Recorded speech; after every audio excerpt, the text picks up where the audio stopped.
waan ku jeclahay. haa aad iyo aad ayaan ku jeclahay.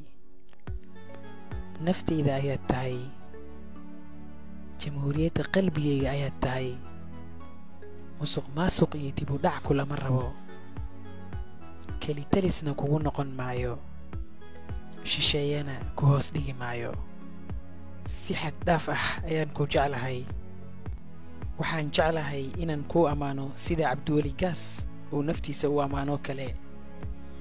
waxaan jeclahay inaanan kaa dhammaanin sida shariif xasan uu siyaasadda uga dhammaan la'yahay camal.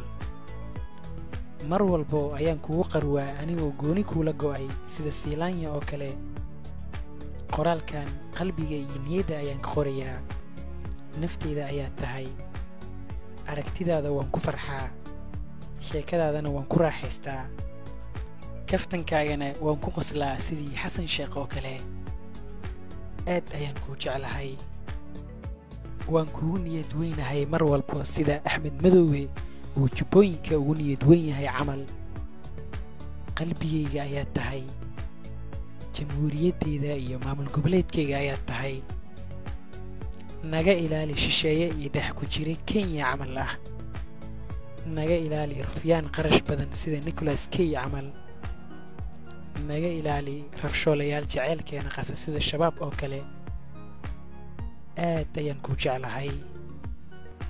ma rabo inaan jacaylkaaga af keliya ka sheegto oo hanan waayo sida cali khaliif galeyr oo kale.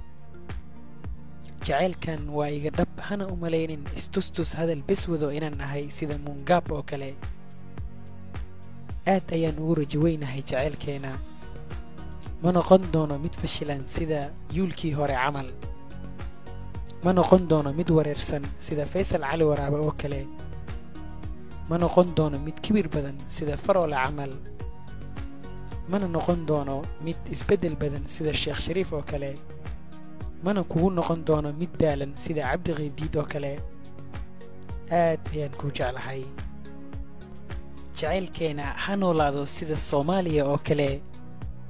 ha muuqdo sida somalilan oo kale. ha jiro sida puntland oo kale. ha shidnaado sida galmudug oo kale. ha soo koro sida jubbaland oo kale. ha loo sacbiyo sida koonfur galbeed oo kale. hana soo ifbaxo sida maamulka gobollada dhexe oo kale. aad ayaan ku jeclahay. waxaan ku jeclahay sida uu xildhibaanku mooshinada u jecel yahay. waxaan ku jeclahay sida uu nin walba xilka iyo madaxnimada u jecel yahay ka daran. mana rabo inaan sanad kadib ku waayo sida uu ra'iisul wasaaraha kursigiisa u waayo. aad ayaan ku jeclahay.